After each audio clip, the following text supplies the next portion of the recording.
Assalamualaikum warahmatullahi wabarakatuh. Perkenalkan, nama saya Muhammad Muklis Ibrahim dari kelas Manajemen 20E. Perilaku biaya aktivitas. Apa itu perilaku biaya? Perilaku biaya atau cost behavior dapat dideskripsikan biaya yang berubah pada perubahan keluaran. Jadi perilaku biaya ini akan mendeteksi keluaran output ataupun produksi bertambah, maka biayanya akan bertambah.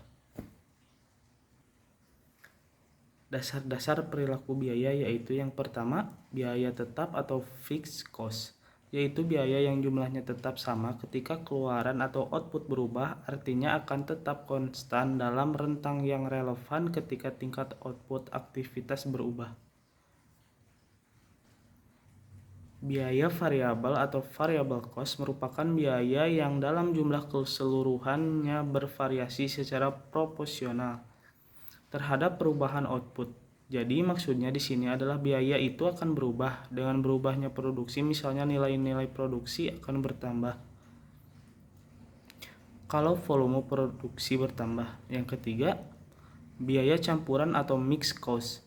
Biaya ini memiliki komponen tetap dan variabel yang menjadi masalah dalam perilaku biaya, karena dalam biaya campuran ini ada biaya tetap dan ada biaya variabel. Klasifikasi biaya sesuai dengan perilakunya.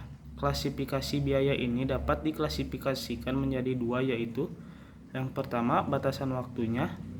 Menurut ilmu ekonomi jangka waktu panjang atau long run, semua biaya adalah variabel, tapi kalau dalam jangka pendek atau short run, paling tidak satu biaya adalah tetap. Yang kedua, berdasarkan sumber daya dan ukuran keluaran. Setiap aktivitas memerlukan sumber daya untuk menyelesaikan tugas yang harus dilakukan.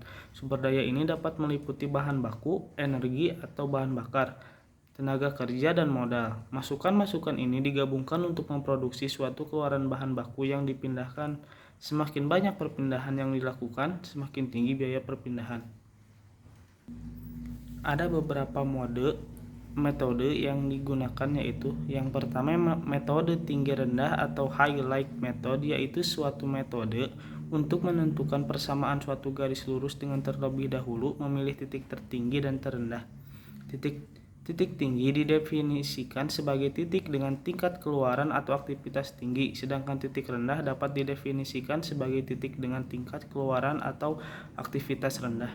Yang kedua, metode scatter plot merupakan metode penentuan persamaan suatu garis dengan menggambarkan data dalam suatu grafik. Keunggulan signifikan dari metode scatter plot adalah memungkinkan untuk melihat ada data secara visual, sedangkan kelemahannya adalah tidak ada kriteria objektif untuk memilih garis terbaik. Metode kuadrat terkecil atau the least square method ini menguadratkan setiap deviasi dan menjumlahkan deviasi dikuadratkan sebagai ukuran kedekatan keseluruhan. Penguat rotan deviasi ini untuk menghindari masalah yang disebabkan oleh bauran angka positif dan negatif. Metode kuadrat terkecil ini mengidentifikasi garis yang paling sesuai. Yang keempat, penggunaan program regresi. Program regresi spreadsheet menyediakan lebih dari sekadar perkiraan koefisien. Program ini menyediakan informasi yang dapat digunakan untuk kemungkinan melihat persamaan biaya yang dapat dipercaya. Berikut adalah 3 ciri-ciri manajer yang bisa dilakukan penilaiannya, yaitu yang pertama, manajer menentukan biaya aktivitas tertentu menjadi kategori tetap dan lainnya, serta menjadi kategori variabel tanpa menghiraukan kemungkinan biaya campuran. Yang kedua, manajemen mengidentifikasi biaya campuran dan membagi biaya tersebut ke dalam komponen tetap dan variabel. Yang ketiga, manajemen menggunakan pengalaman dan pertimbangan mereka untuk memperbaiki hasil estimasi statistik. Keunggulan dari penggunaan ini itu untuk mempertimbangkan manajer dalam memisahkan biaya tetap dan variabel yang terletak pada kesederhanaannya.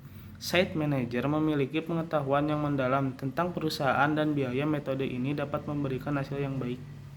Sekian dari saya. Mohon maaf bila ada salah kata. Wassalamualaikum warahmatullahi wabarakatuh.